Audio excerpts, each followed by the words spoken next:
the muted applause hasn't got any better from last week, and it's no wonder, because the answers haven't got any better either. The First Minister is suggesting there may be additional costs. Audit Scotland were very clear. The £1.3 billion cost is not going to be the final cost, it's going to be higher.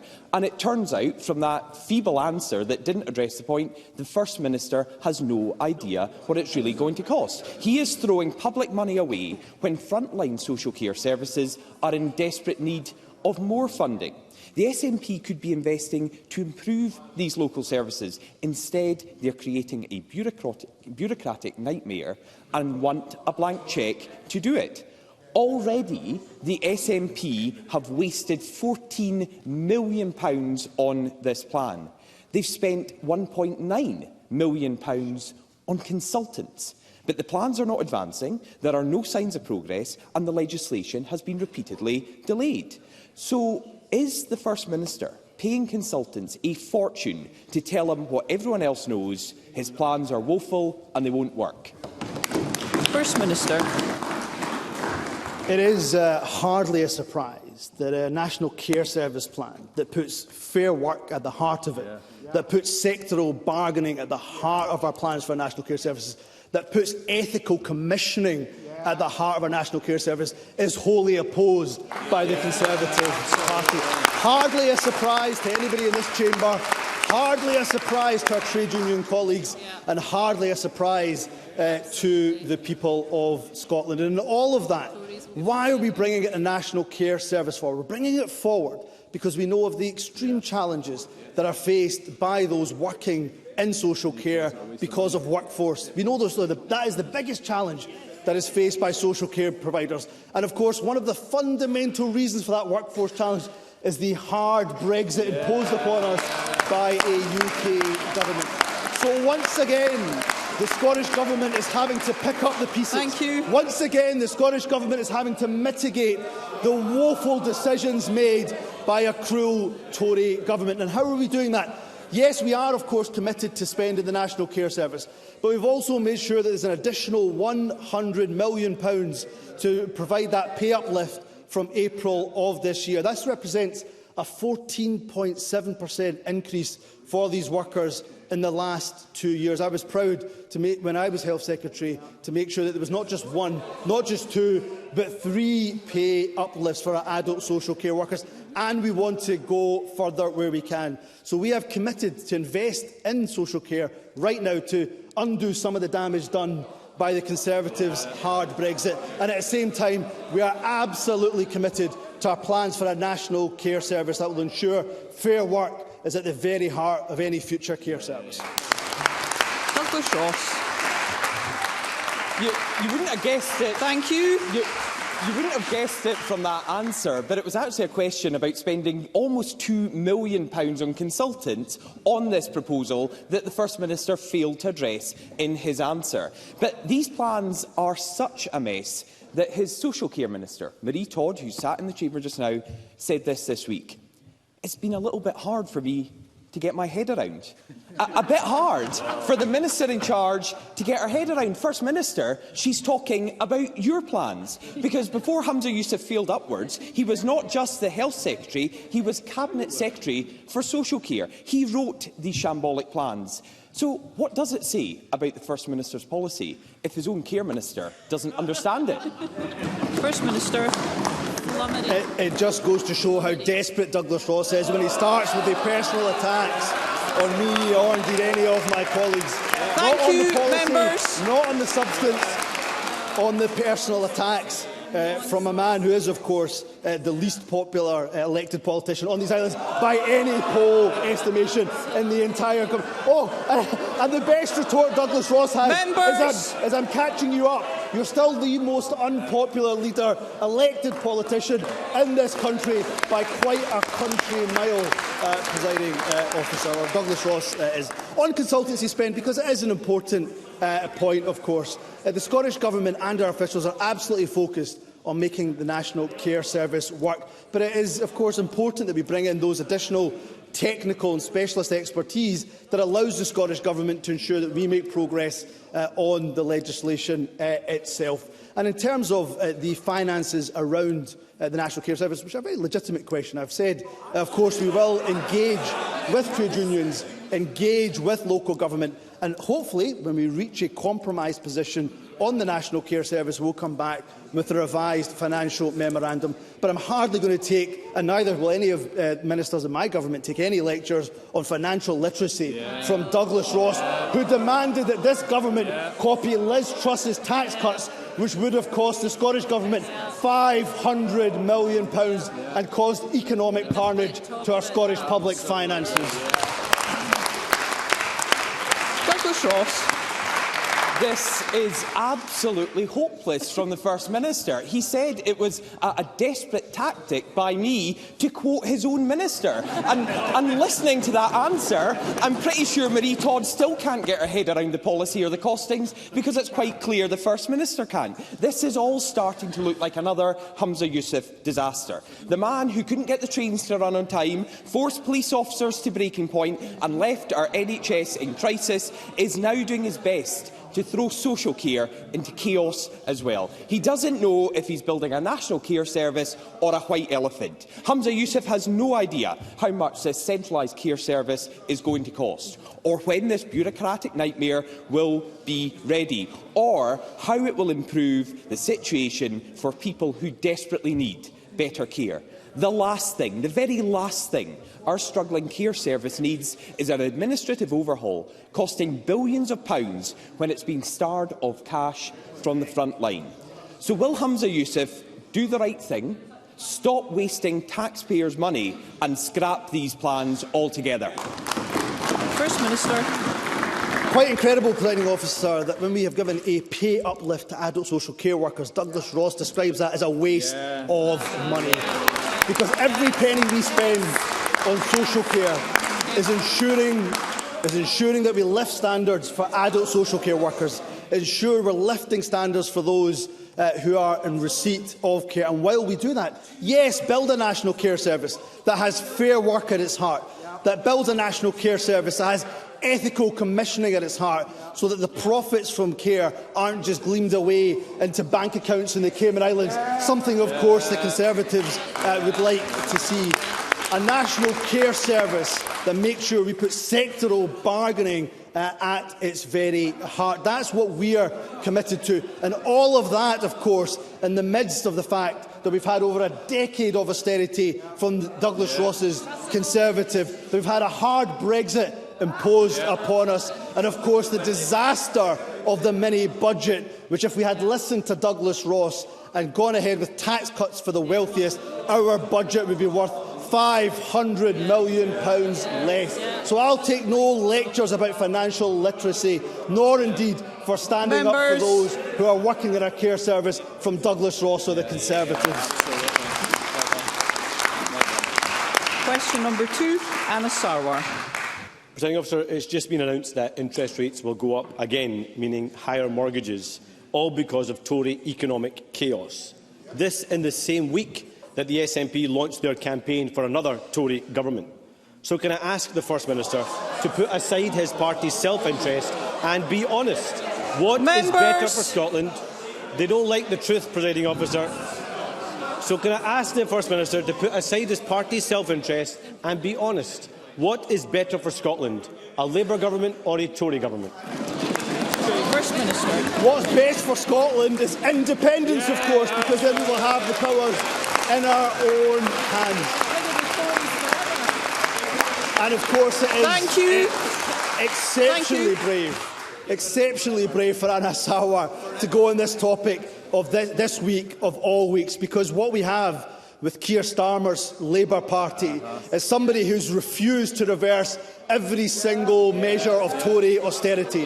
What we have with Keir Starmer is, of course, an individual who's reneged on his promise to abolish tuition fees for students in England. What we have with Keir Starmer just yesterday is an individual who refused to repeal cruel Tory legislation, such as the illegal migration bill. Scotland doesn't need cruel, harmful policies imposed on it, whether it's by a politician that wears a blue tie or a politician that wears a red tie. What Scotland needs is the full powers of an independent nation to chart our own course and get out of this unequal and broken union. Anna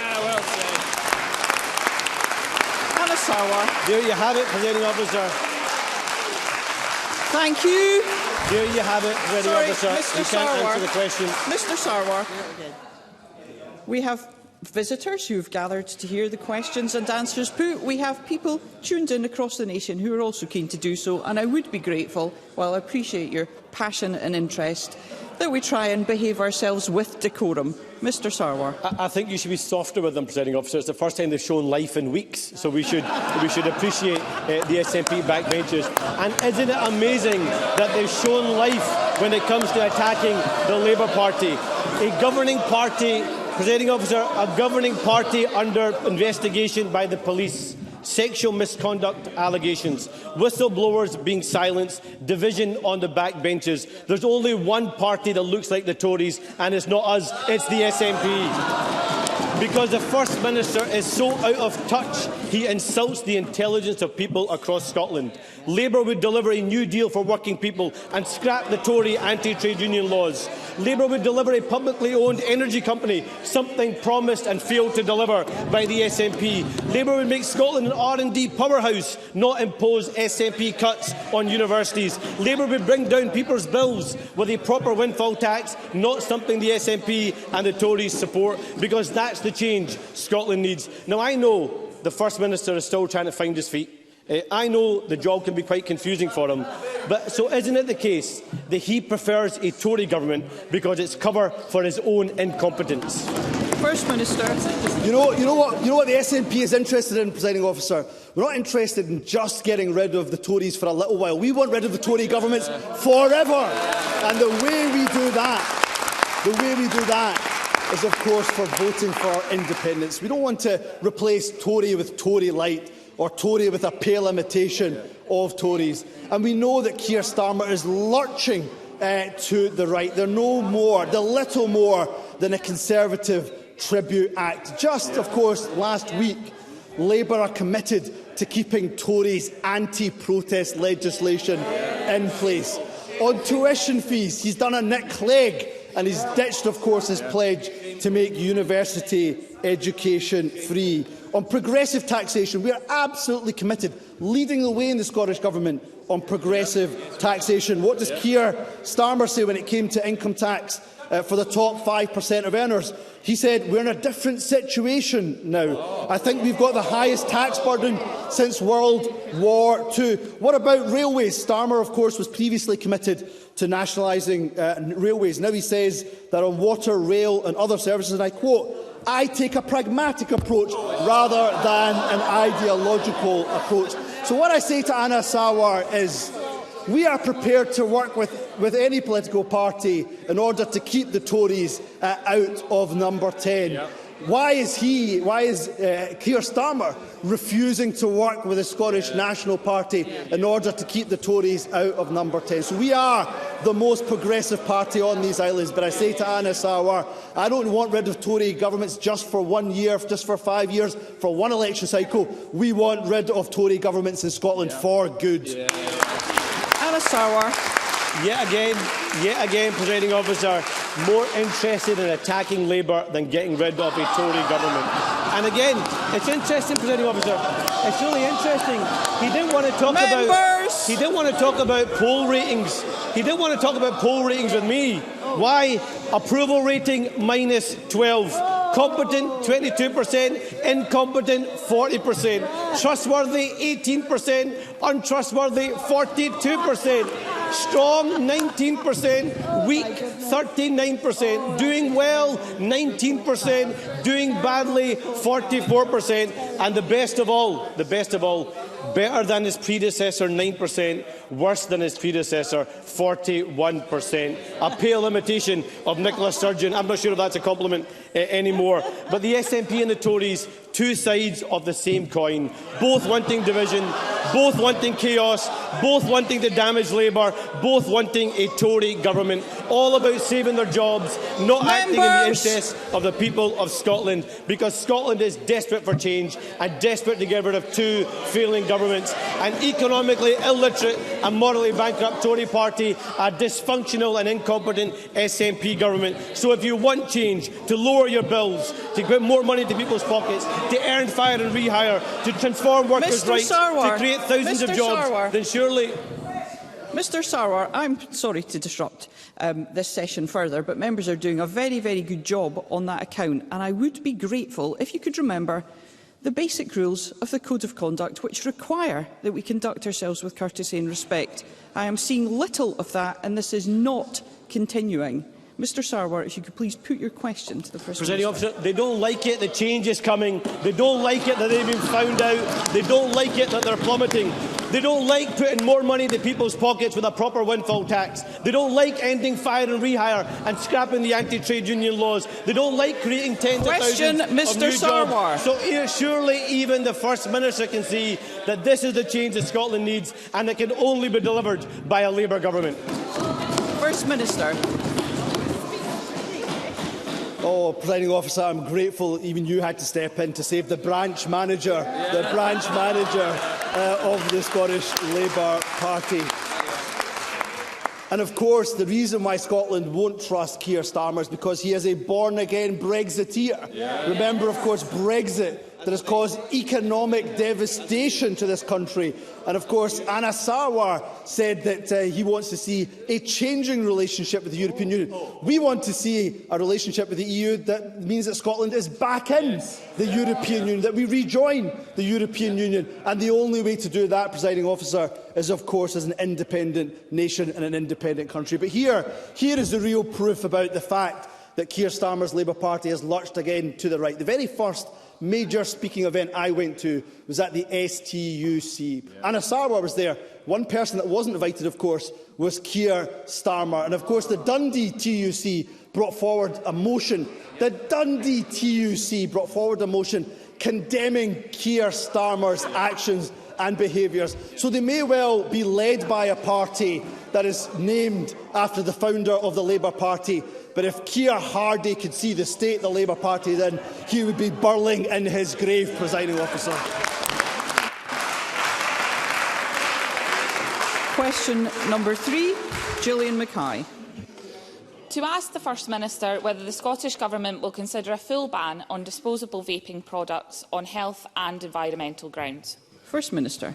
We will give that consideration. Littering, of course, of any kind is unacceptable. I share the members' concerns about the environmental impact of single-use vapes, not to mention, of course, the increased use amongst children and young people who should not have access to them, of course, in the first place. The Minister for Green Skills, for the Circular Economy and Biodiversity has asked Zero Waste Scotland to examine the environmental impact of such products and consider what the options are to tackle the issue.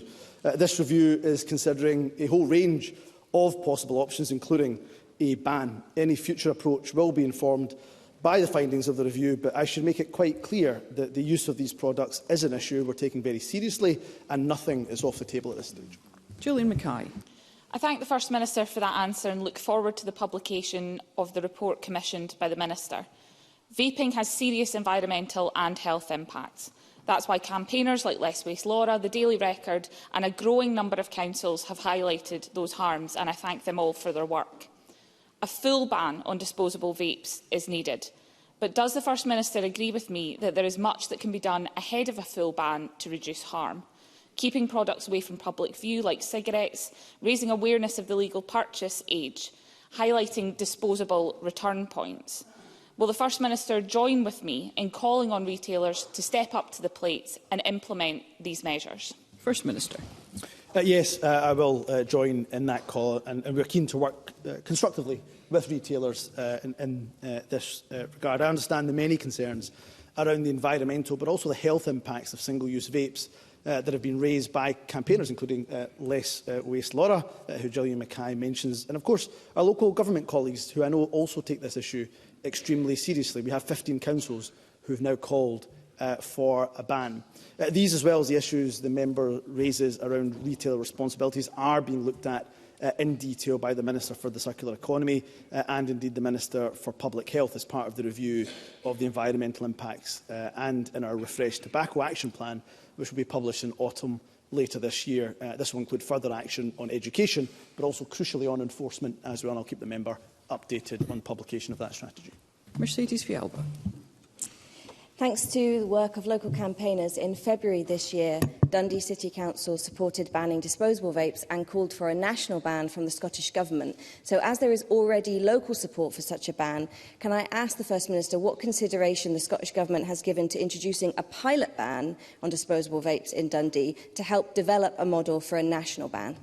First Minister. I think it's very well worthy of consideration. And as I referenced in my last response, there's around about 15 councils who have called for a ban, but I'm not surprised to see Dundee City Council, SNP-led Dundee City Council, of course, leading the way in this regard. So I'm more than happy to consider the issue of a potential pilot, but I do think it is important the work that we've initiated through the review is allowed to happen, and I will ensure that that work, of course, is published, but we take really immediate action, because this is an issue of growing concern, both for the environmental impact it's having, but clearly for some of the health impacts it's having too.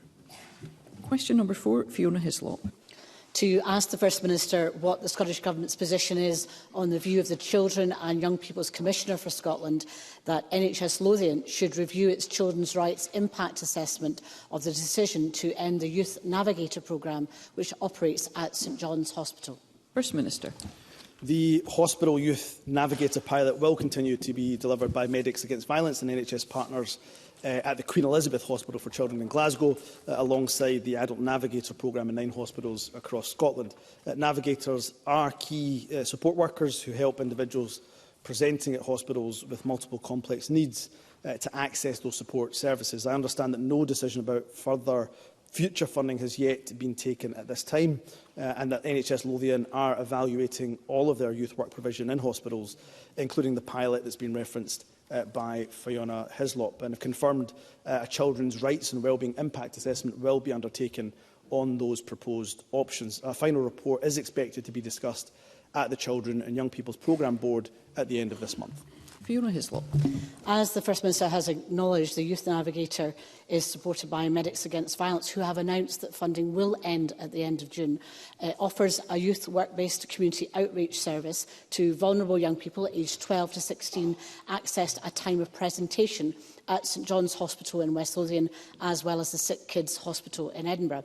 Does he acknowledge that, having debated a trauma-informed approach to services only on Tuesday in this chamber, that preventative youth work, such as offered by the successful Youth Navigator programme, should be supported, not withdrawn, and that a full child impact assessment would have flagged that adverse childhood experiences often present as a crisis on hospital presentation, and early support and intervention, actioned quickly, can be most effective? First Minister. Fiona Hislop makes a very important point indeed, and one that I fully subscribe to, particularly in my roles in justice and in health previously. Of course, taking that preventative, trauma-informed approach, particularly through the Navigators programme, can make a difference and has made a difference to many young people, in this case in NHS Lothian. So I do value the importance of the service. Fiona Hislop is correct, absolutely correct, in saying that the most effective approach, as I say, to dealing with these issues is to take a trauma-informed and preventative approach. I did reference in my previous answer that these matters are under review, and that, of course, when it comes to the final provision of youth services in NHS Lothian, there is confirmation that a children's right and wellbeing impact assessment will be undertaken, but I will ensure that the Cabinet Secretary for Health and Social Care makes representations to NHS Lothian on the important issues that Fiona Hislop has raised. Sue Webber. First Minister, scrapping this service will have a devastating effect on vulnerable children and young people across the Lothian region. The QE hospital is hardly accessible. Many other youth work services have lost funding and statutory services like CAMS are at breaking point. Cutting back on youth work is the wrong course of action and will just store up problems for the future. We hear so often about the preventative approach being championed by the Scottish Government, and this project does exactly that. So why are we even considering cutting it?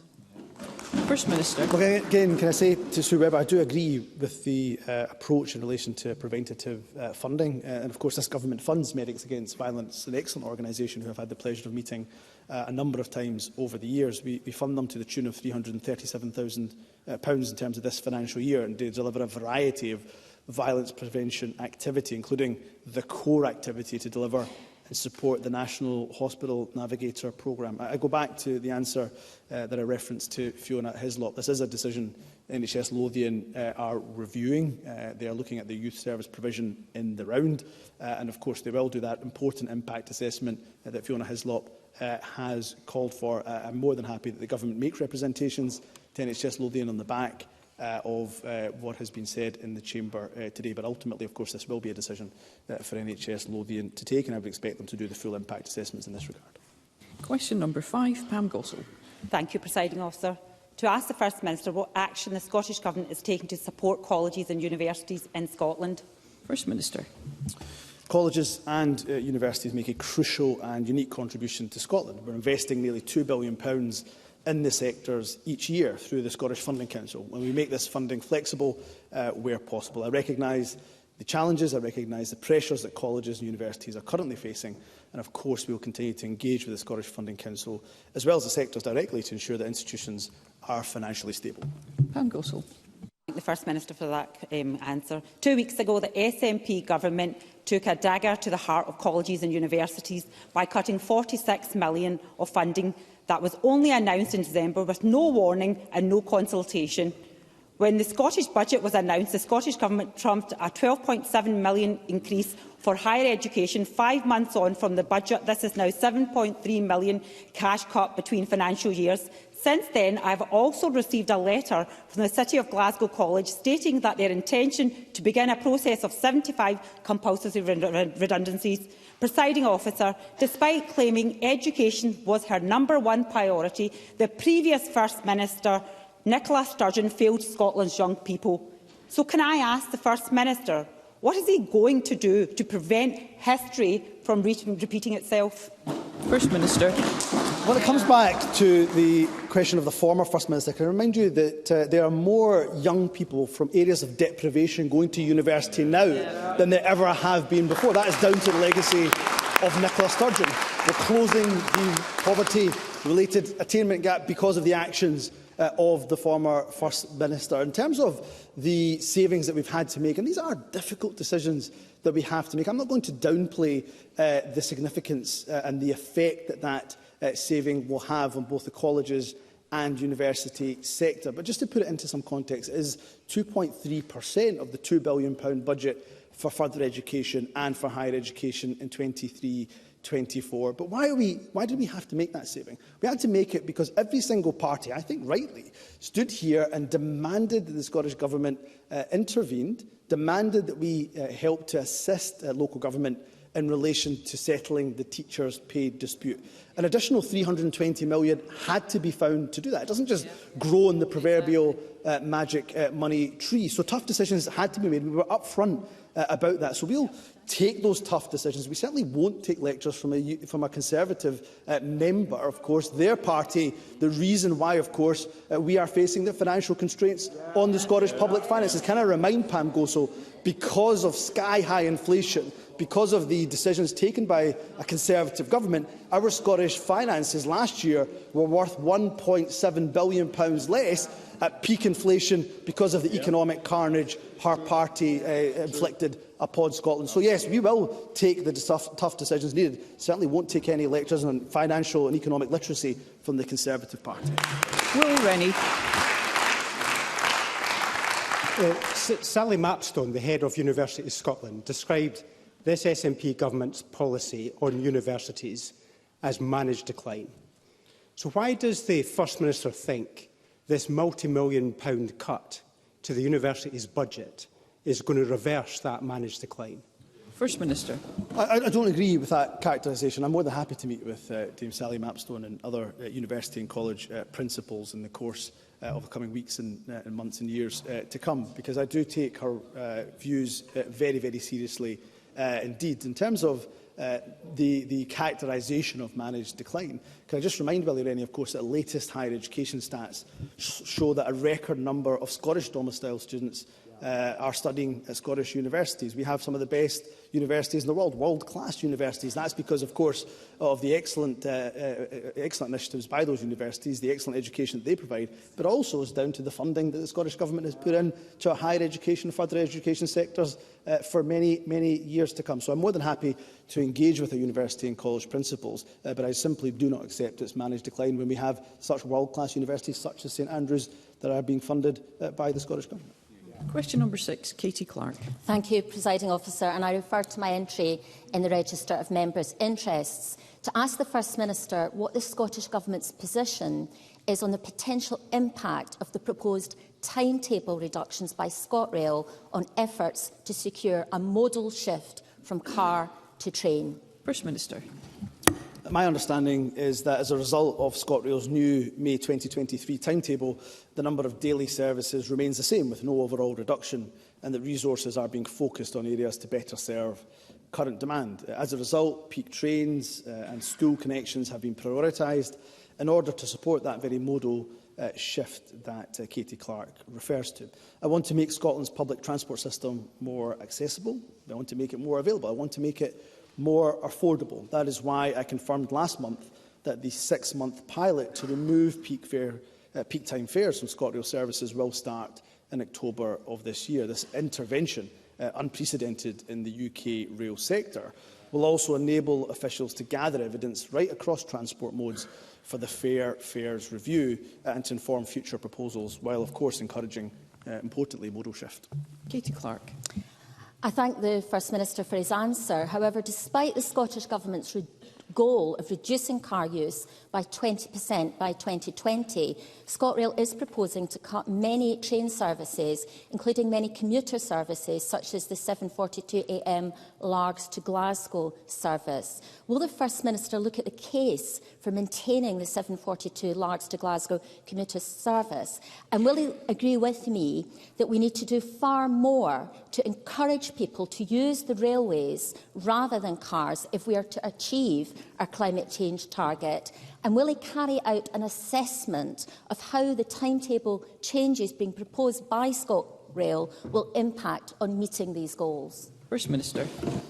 I agree with the absolute underlying premise of Katie Clark's question. It's so important that we make public transport available, affordable, as best we possibly can, and as accessible as we possibly can, in order to get that modal shift away from car to public transport. In terms of the very operational matters that she refers to, I will ensure that the Transport Secretary does engage with ScotRail, but they are operational matters for ScotRail. In terms of the 742 from Largs to Glasgow, my understanding is that it's been replaced by the 754 from Ardrossan to Glasgow. An additional train has been added to the timetable from Ardrossan to Glasgow, departing at 7:26. The May 2023 timetable will also provide journey saving times for those passengers travelling on the Ayr to Glasgow route. And following on from customer feedback, the Ardrossan and Larg services will now call at stations in the Garnock Valley to improve connection. So there has been changes that have been made right across the timetable, directly influenced by user feedback. What I would say to Katie Clark is she's absolutely right. We do need to continue to do more in order to ensure that that modal shift happens between car and public transport. And that's why I'm really pleased. And one of my first acts as First Minister was to announce the beginning of the pilot to abolish peak rail fares that will run for 6 months from October this year. John Mason. Thank you. Can the First Minister confirm that passenger numbers have not returned to pre-COVID levels, partly because people are working at home, and that means a shortfall in cash for either the railways or the government? Can he confirm how that shortfall is being made up? First Minister. Yeah, John Mason is absolutely right to raise the issues that he does. Clearly, passenger numbers are still recovering from the pandemic, so income levels are still down. But Scotland's rail operators are also, of course, having to meet those really high inflationary costs that are affecting every single business, every single person right now. All of that, of course, impacts on our rail budget, but I understand that the cost of implementing the May 2023 timetable change is hopefully projected to be neutral. It's difficult to accurately assess the exact financial impact of passenger numbers that have not yet returned to pre-COVID levels, but it's good that demand continues to, even if it's incrementally, continues to increase and is currently recovered to over 2/3 of pre-COVID levels. Clearly, we want Scotland's publicly controlled railways to succeed, both in the short and the long term. ScotRail has been working hard through a range of promotions in recent months to encourage more people to travel by train, not least because of the contribution rail can make and should make and will make to addressing climate change and cutting transport emissions. Thank you. We move to general and constituency supplementaries, and I call Claire Adamson. Thank you very much, Presiding Officer. Following the tragic death of Hamey Carsey in Mallorca due to a suspected carbon monoxide leak in a holiday home, I know the Chamber's thoughts and condolences will be with Mr Carsey's friends, loved ones, and especially his wife, now recovering. The dangers of carbon monoxide are frequently a subject for the cross-party group on accident prevention and safety awareness. Regulations vary greatly, both here and abroad. So does the First Minister agree that members of the public should consider heeding the advice from organisations such as ROSPA and the Safer Tourism Foundation and consider a carbon monoxide alarm as essential holiday packing? First Minister. Yes, I do agree with that. And of course, my thoughts are with, of course, the family of Jamie Carsey and indeed, of course, with his wife, Mary, who remains, my understanding is, remains in a very serious condition in hospital, and of course with their friends, their family and the community that will be deeply saddened and rocked by these events.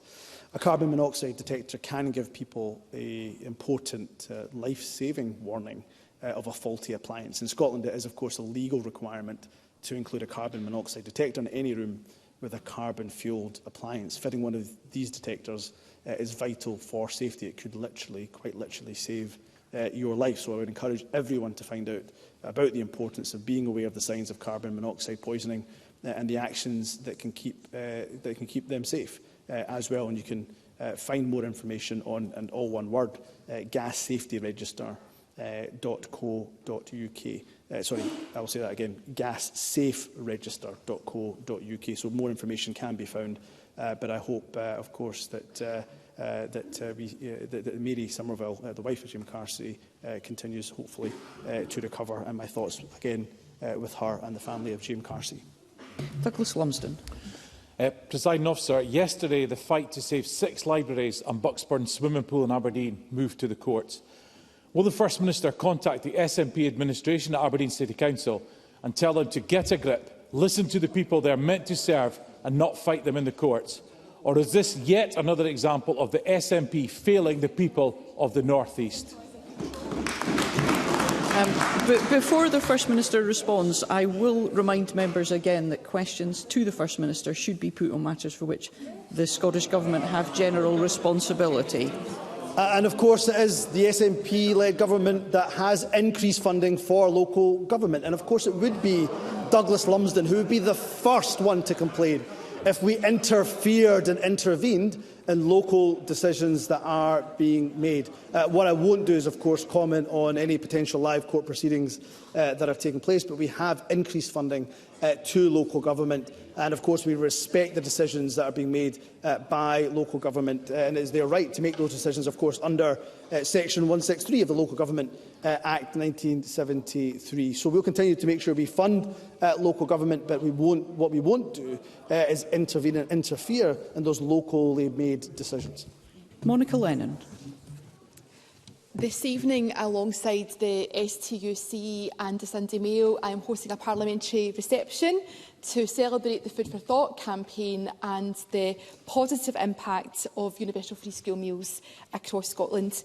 All MSPs are invited, and we hope that the First Minister can join to hear directly from young people how access to universal free school meals is reducing poverty, inequality and stigma. Further to comments he reportedly made in the Daily Record, can the First Minister provide an update on the rollout of universal free school meals in primary schools and on the pilot programme to be launched in secondary schools? First Minister. I can say to Monica Lennon and for others that have an interest in this issue, of course, the SNP-led government is the party of universalism. That is why, of course, we abolished tuition fees, something that Keir Starmer's Labour Party, of course, are not going to be doing. It's why we're the party of the baby box. It's why we're the party, of course, that has introduced universal free school meals P1 to P5. And yes, of course, stood in a manifesto commitment and remain committed to the future rollout in terms of P6 and P7, of course, looking at a pilot as well in secondary schools. I simply made the point, and I continue to make the point, and I made this point at the Anti-Poverty Summit, that we will look at what more we can do around progressive taxation. That we will, because of the economic carnage that has been inflicted upon us by the UK government, have to look at making really tough decisions.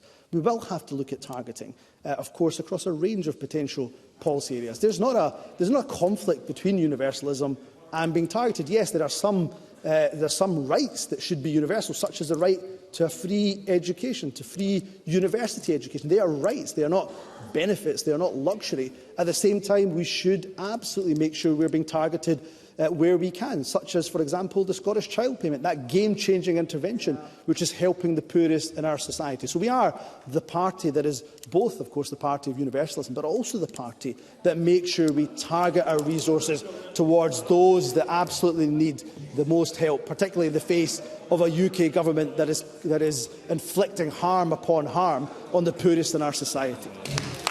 Ferguson.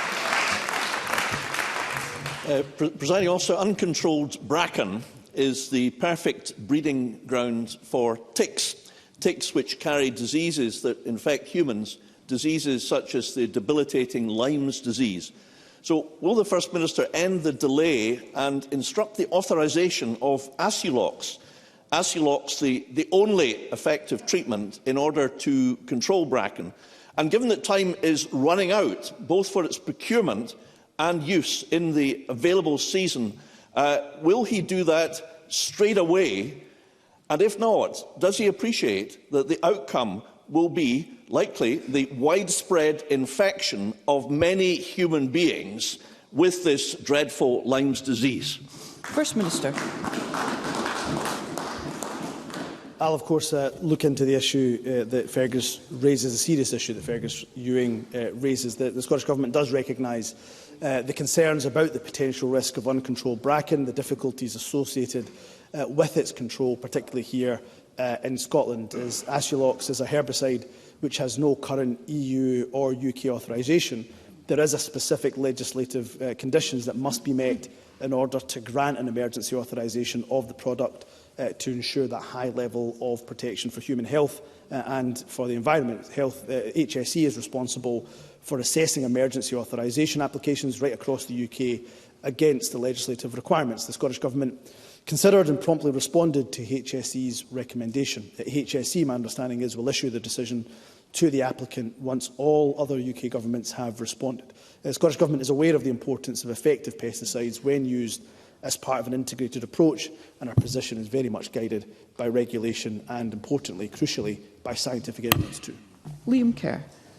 Grateful, Presiding Officer. This week, 3/4 of people surveyed said that they think we should meet our domestic energy needs from UK oil and gas production rather than imports.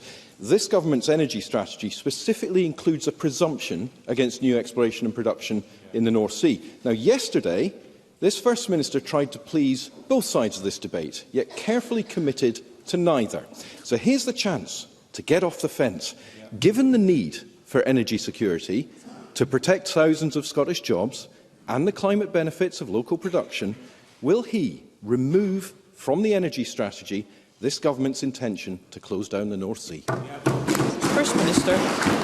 Well, what the government will do, Presiding Officer, is, of course, listen to those consultation responses. It just closed a couple of days ago. We've had over 1,500 responses. We'll analyse them carefully. But be in no doubt at all, Presiding Officer, that we are absolutely committed to a just transition, a transition away from oil and gas, but importantly and crucially for our economy and for our planet, to make sure we unleash that potential of the green economy. So we have to make sure we live up to our climate obligations, both domestic targets and international obligations. We have to make sure that we are playing our part in energy security, again domestically, but also internationally too. But what we absolutely won't do is what the Liam Kerr's Conservatives did to the mining and steel communities in the 1970s and 80s. We won't throw a single worker in the North East on the scrap heap during this just transition process. So what you will see from the Scottish Government when it comes to unlocking our green potential is action. And what we're seeing from the UK Government is complete and utter inaction. For example, failing to make any meaningful progress on investment in the Scottish cluster, or indeed on the Acorn project in particular. Complete and utter abject failure and inaction from the UK Government, whereas we will take action to make sure we unleash the potential of the green economy, not just in the North East, but for the whole of Scotland. And that is important because we want to, of course, invest and unlock the potential for our economy, but it's also a moral imperative to ensure the sustainability of our planet in the future. And Neil Bibby. Thank you, Presiding Officer. The Economy Secretary has now said he would like to see Ferguson Marine return to private ownership as soon as possible. The GMB rightly say the Ministry of Defence work from BAE is a sign of confidence in the workforce, and the Scottish Government should follow suit by developing a plan for the direct award of smaller vessels with robust oversight in place. The GMB are right. Changing ownership and plunging the workforce into more uncertainty is not the solution. It's important we listen to them. In fact, if there weren't to be listened to earlier, perhaps we wouldn't have the fiasco we have now. Does the First Minister not accept that, given this whole mess is of the Government's making, it's the Government's job to clear it up? First Minister.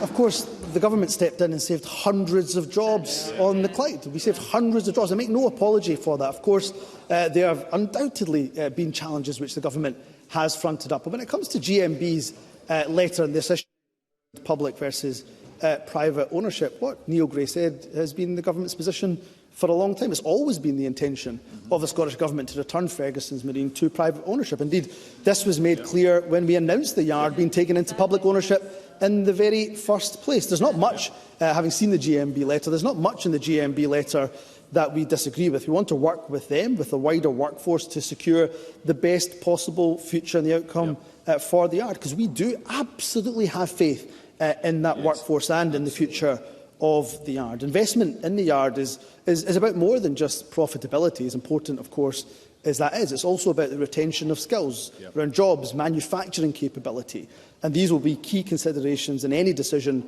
over the future of the yard. Any deal to see the yard return to private ownership must prevent value for money, but let me be absolutely unequivocal about it. It must also ensure it continues the good work on fair work, which is at the heart of everything this Government does. Thank you. That concludes First Minister's questions. The next item of business is a member's business debate in the name of Rachel Hamilton, and there will be a short suspension to allow those leaving the chamber and public gallery to do so.